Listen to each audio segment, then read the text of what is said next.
So today we're going to be tackling what it takes for a codependent person to leave a frightening narcissistic relationship.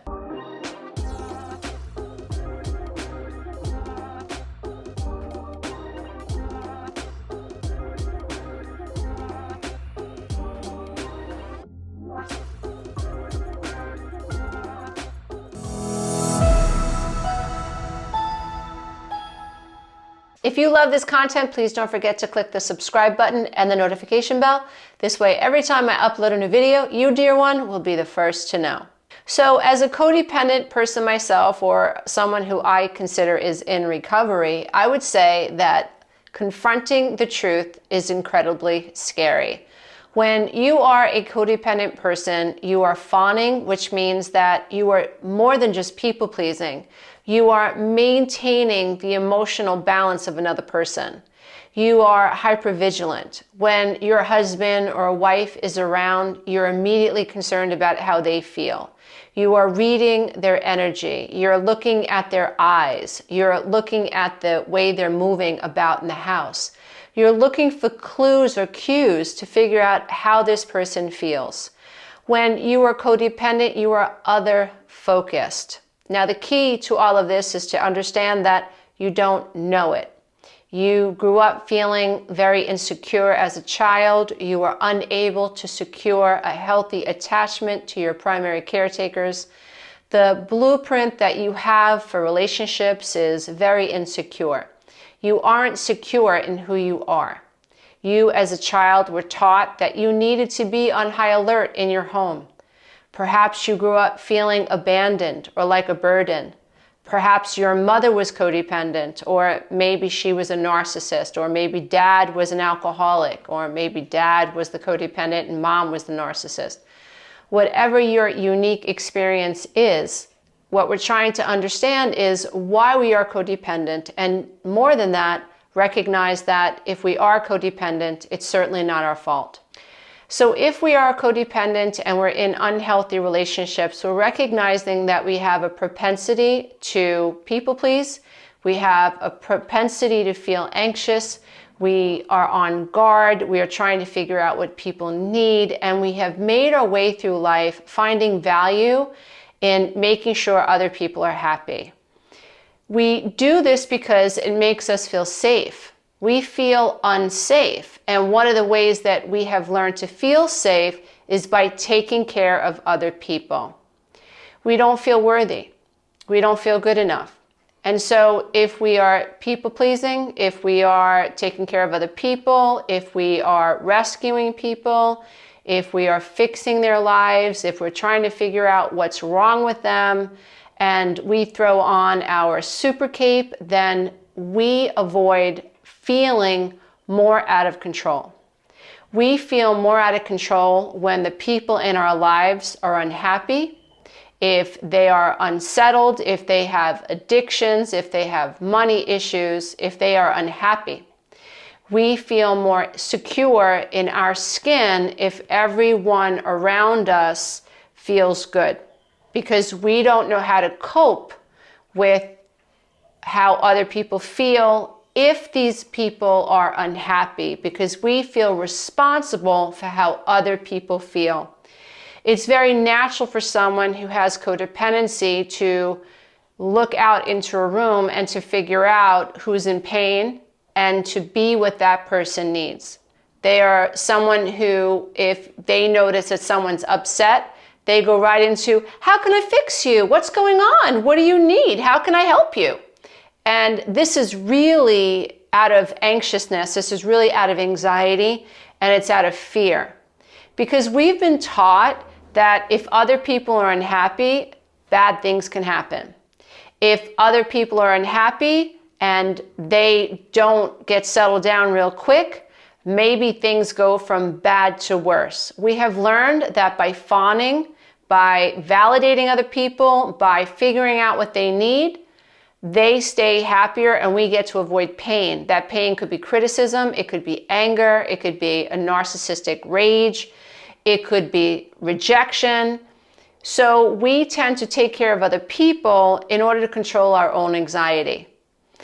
parents who have children who are addicts, we can overcompensate for our children. We could pay their rent. We could send them across the globe. We can give them a place to live. And it's our fear, because we're afraid that if we don't take care of our child, then our child will fail. And we don't know how to deal with our children's suffering or with our child failing. We feel responsible for our children's lives, and we can become enmeshed, we can enable, and we really hinder our children's ability to thrive. It's like we're saying, I don't trust that you can make it in life without me. And our children feel that. And so this is something that if you're codependent, you really need to see that in yourself and get a hold of that, so that you can give your children the idea that you do trust them and that you do believe that they can make it in the world without your help.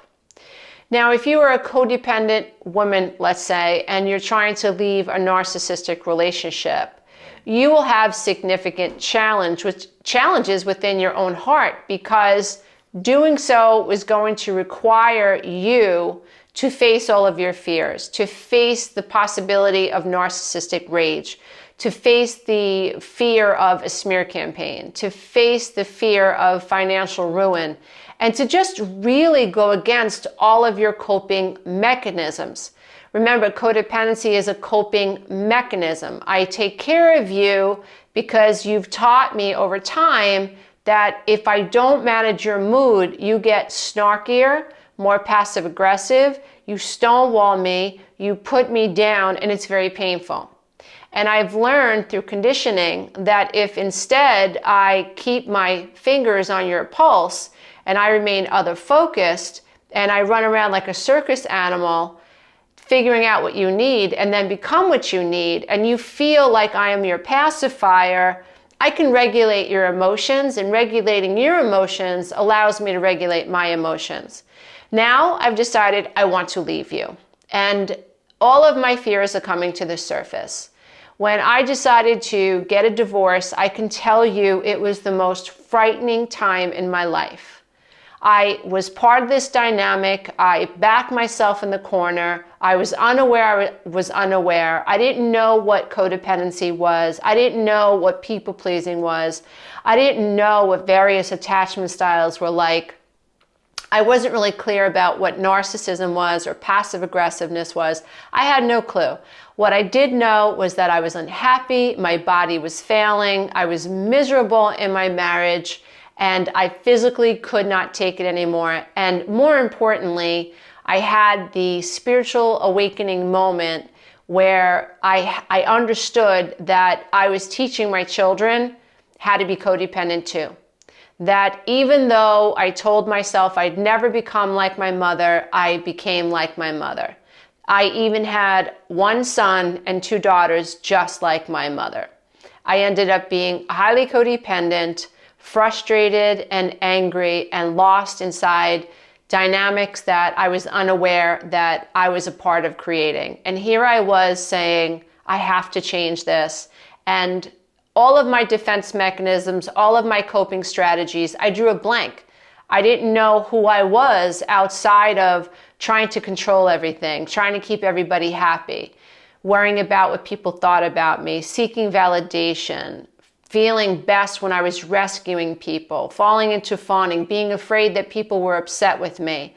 I had so much anxiety over relationships and letting go of what people thought about me, and I had no clue how to put myself first. I had been taught and labeled selfish when I was a child whenever I thought about myself, whenever I spoke my truth. I was called a drama queen.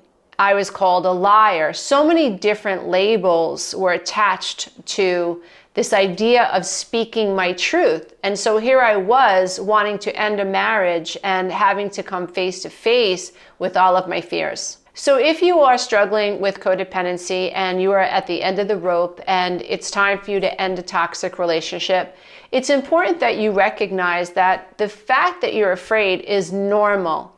You don't know what's coming around the bend. Your mind is not prepared for the next event. There is the fear of the unknown. Your brain prefers to keep you in loops, even if they're dysfunctional, because your brain can anticipate what's going to happen next. The brain will default to the familiar to keep you feeling like you have some sense of control over what is happening in your environment. And when you are codependent, you are acting out a simulation pattern.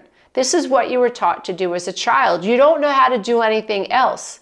And now all of a sudden you have a moment of clarity. You're having this spiritual awakening, and you're recognizing that you have to change, that no matter what you've done in your life, people pleasing just makes things worse. Fawning just makes things worse. When you freeze, it just makes things worse. And even if you fight and you are aggravated by people in your life, that doesn't help change the situation much at all either. When we are considering leaving a codependent/narcissistic relationship, another thing that we'll struggle with is we wonder if it's me. We wonder if it's us. We wonder, is it something that I've done that is causing this chaos? You really do think that it's your fault that you feel the way you feel.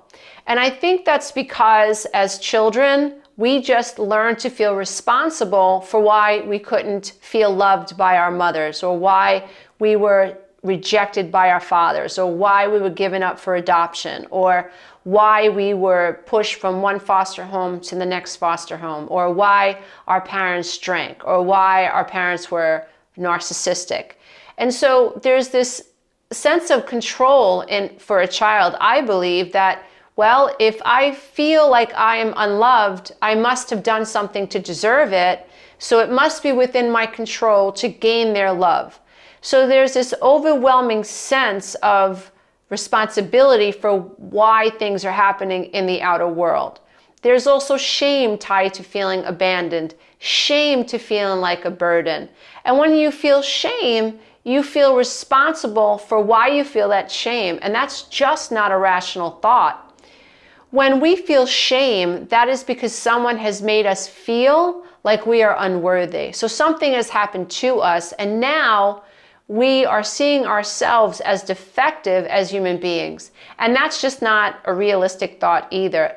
I mean, it makes sense to why we feel that way, but on a core value, at a core level, our core value is good. At a core level, we are divine. And as psychological human beings, we are simply responding to our childhood programming. We are unaware that we're unaware. Codependency is a childhood program. It is the result of feeling, in most cases, very abandoned, very unloved, sometimes smothered. It is the result of being raised by codependent and/or narcissistic parents, alcoholic parents, who did not do a good enough job at attuning themselves to us and allowing us to develop a secure attachment in which our brains now and our minds really have a sense of self that is positive. We know that we are worthy. We know that we are enough. We know that we're good on the inside. We know that we can be vulnerable with people, and we can trust that people are going to be there for us because we've been taught. Our framework is such that we were allowed to make mistakes when we were children. We weren't shunned for making a mistake. We weren't criticized. We weren't cast ashore. We weren't put on a life raft and pushed out into the ocean and our family waved goodbye on the shoreline. We felt like we belonged to the people that we were born to. We felt like we could make a mistake, we'd be forgiven. But when we come from dysfunctional homes where parents abuse their power over their children, or they shun their children, or they're passive aggressive and they're narcissistic, they stonewall their children, they ignore their children, they withhold affection and love as a form of punishment. These are some of the dynamics that create insecure attachment styles, anxious attachment styles, avoidant attachment styles. These are the types of experiences that create codependency. Now, when we are contemplating leaving a toxic relationship, it's important for us to realize that the terror is real because we don't know how to be the self. We don't know how to say, this is what I think and this is how I feel. And nor do we know what's going to happen next. So the fear of the unknown is very, very real. So number one, accept and become non-resistant to the fact that terror is natural, terror is normal. And all you have to do is really at that point is to accept that that's where you are. Don't push it away. So if you find yourself being afraid and not knowing what to do next, you're normal. Join the club, because that's step number one, accepting the truth, accepting that you're afraid. The next thing that you want to do is you want to learn to honor yourself. What do I mean by that? Well, one of the most profound moments for me on my healing journey, my spiritual healing journey, my healing from codependency, which I absolutely believe was the cover word for spiritual evolution and a raising of consciousness. I absolutely believe that, because codependency implies that you're living below the veil of consciousness and acting out a childhood program, which means you're on autopilot, dear one. You're not awake. And healing from codependency implies that I'm now living above the veil of consciousness. I am living a more empowered life. And make no mistake, you can be a highly empowered man or woman at work and be very disempowered in your relationships. I have coached politicians, I have coached lawyers, I have coached neuroscientists, I have coached physicians, world-class athletes. And these are people that most of us would think have really empowered careers, and they do. However, on the home front, in the romantic relationships, that's where you see this issue show up. That's where you see insecurities and anxiousness show up, the inability to hold on to the self and this sense of loss of self where I don't know who I am in relationships. I know who I am at work. I know that I am this politician. I know that I am this world-class athlete. I know that I am this actress. I know that I am this actor. I know who I am with this badge on.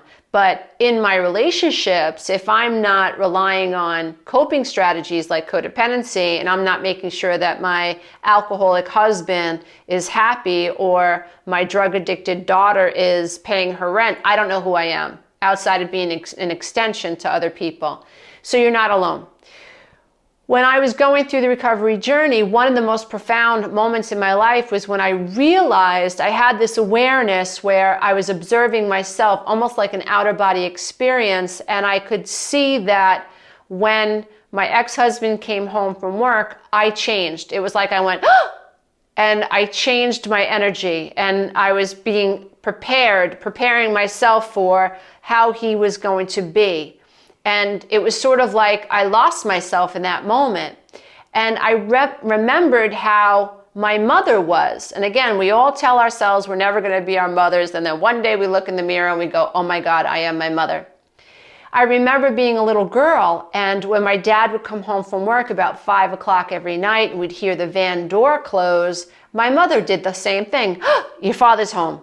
And we were like terrified because daddy's home, and all we knew was watch mommy, and mommy was having a meltdown or getting very, very rigid with when daddy's walking down the driveway, and we can feel her anxiety, so we just took that to mean something's wrong and we better behave. And here I was doing that as an adult woman with my ex-husband, with my 3 babies now watching me do that. So that was a very profound moment for me. And I remember my therapist at the time telling me, just hold on to yourself. I didn't understand what he meant, but eventually I got it. What it means is that hold on to your energy when you're around other people. Focus on what happens to you inside your mind and inside your body when you're around people who maybe represent an authority figure for you, or are people who you feel are narcissistic, are high conflict personalities, people that you have enabled, people that you have rescued, people that you tend to fix, that you tend to be an advocate for, people that you throw on the cape for. Notice how your energy changes around these people, and then within your own auric field, practice holding on to that energy without allowing someone else's mood to affect you. That is phenomenal. And if you can practice that, you are definitely on the road to emotional recovery. The next thing that you want to do, and these are just simple tips for anyone who is considering leaving or ending a narcissistic relationship. And every experience is different. Every relationship is different. And The people that you're leaving might be different than someone that you know, someone who might be in a similar situation. You might be involved with someone who could become dangerous, whereas your best friend could be involved with someone who's just going to be mildly annoying. And so I don't believe that these are cookie cutter experiences. I don't believe that every breakup is the same. I think that we have to pay attention to our individual situation and regulate what we're doing according to what might happen in our life. Just because someone from the outside doesn't think that you could be in a hairy situation doesn't mean that you don't agree with them. Doesn't mean that you do agree with them. What it means is that you have to pay attention to what you think might happen next, and you have to regulate your reaction to this person according to what you think is possible. When it comes to healing from codependency, what we want to do is we want to make sure that you're seeing the truth, that you're accepting that this is scary, and that you're learning to hold on to your energy. The third thing that you want to do is make sure that you are separating fact from fiction. When you are ending a relationship with a toxic person, they love crazy-making communication. They love making you feel guilty. They love turning the tables. They love accusing you of things that you're not guilty of. They love using coercive control. They love throwing threats out there. One of the things that I heard was, well, this is what divorce is, Lisa. This is what it looks like, Lisa. What do you think is going to happen when I get involved with another person, Lisa? Threatening me, making me afraid that if I go forward, he may or may not have anything to do with our children in the future. And using my fear of my children's relationship with him against me, as if to say, well, it's your fault if I end up not having any relationship with our children because you want to proceed with a divorce. So I think the third thing that's really important for anyone who's dealing with the resolution of a toxic relationship is you have to understand that people who are immature do immature things. I'm saying it kindly. People who are toxic, they do toxic things. So don't expect someone to be rational who you have dealt with, who has proven to be irrational and unfair and highly immature. So just accept that this person, whoever you're contemplating leaving, is going to say things that just don't make sense. So make sure that you're cutting through it, you're being laser focused, and you're separating fact from fiction. Make sure that you're spending time separating your emotional self from your rational self. When we are emotional, we're not always thinking clearly. We're letting fear run the ship. We're letting our programs run the ship. And we want to make sure that we are doing everything that we can to be more logical and rational versus emotional. Because if we allow our emotions to run the ship, then we will oftentimes feel overwhelmed by the next step. And so make sure that you recognize that fact over fiction is really important. That just because someone says something doesn't mean that you have to take them seriously, especially if it makes no sense. So when someone is talking to you that you feel might be toxic or narcissistic, in your mind, see a garbage can, just have a garbage can available. And when you hear them say something that doesn't make sense, imagine throwing that comment bloop right into the garbage can. It just doesn't make sense. Delete, doesn't make sense. Throw it into the spam folder, doesn't even make sense. I wasted so much energy in crazy making conversations that it was insane. Because here I was going against something that didn't make sense and expecting this person to come back with me with something that made sense. Meanwhile, it was just a big circular conversation then that went nowhere. So don't make that mistake. So put it in the garbage can, press delete, don't let it get inside your aura, don't take it in, just recognize it as crazy making conversation and pay no mind to it whatsoever. The fourth and final thing that I'd like to suggest is don't poke the bear. Shutty. Ignore most of what this person is saying if you can. Do not go back at this person. Do not try to prove them wrong, and do not point out their character flaws. When you're dealing with someone who's highly narcissistic, you're dealing with someone who is incredibly, incredibly fragile. And that's why they have to huff and puff and throw their weight around. And that's why they can be very punishing with and around people who are vulnerable. That is why they need to prove their dominance, because on the inside they have very fragile egos. Pointing out someone's character flaws is only going to make that person more angry, more unpredictable, and more aggravating to live with. So as you're planning your next move, do what you can to detach yourself and remember that the goal is to no longer be enmeshed with what this person thinks, what this person needs. Remember that you don't have to take on this all in one giant piece. You can take the end of this relationship in bite-sized pieces. I often tell my clients that they shouldn't set a boundary until they're ready to actually hold that boundary. Just because you want to learn how to swim doesn't mean that you should jump off a cruise ship because you want to learn how to swim. If you want to learn how to swim, you start in a pool that's 3 feet high. You develop the ability to float first, and you develop your confidence so that one day, God forbid, you fall overboard, you can swim. It's the same thing when you're ending a toxic relationship. And again, I'm broad stroking it. But what I'm trying to help people feel or see is that if you are coming to the reality that your relationship isn't going to work out, unless you absolutely have to get out of that situation immediately, I do think there's tremendous benefit in taking the end of this relationship in bite-sized pieces, meaning that you don't have to throw the baby out with the bathwater all at one time. You can learn to take care of yourself. You can learn to hold on to yourself. You can learn to stop fawning so much. You can learn to set a small boundary here and there. You can play with that. You can learn how to stop pointing out this person's character flaws. You can start self-care. You can start going to the gym. You can start separating your finances slowly. You can do these things over time. It doesn't have to happen overnight.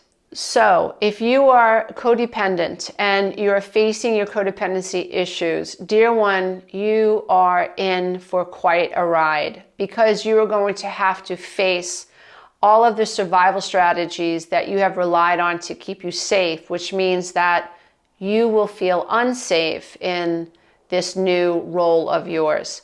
But the good news is that if you stay on this path, you will end up loving yourself. You will end up finding the road back to you. You will end up reprogramming your subconscious mind for healthy experiences. One day you will have a secure attachment to your divine inner child. One day you will have a secure attachment to your higher self. And from there, that becomes the new framework for your future relationships. You have not been put on God's green earth to convince someone else that you are not who they think you are. You have not been put on God's green earth to live your life as an extension of the people that you love. You have been born to figure out who you are, to live your life, to live your truth, and to sing the song that's been placed upon your heart. This requires that we go into the silence of our own soul. This requires soul recovery. This requires a soul connection.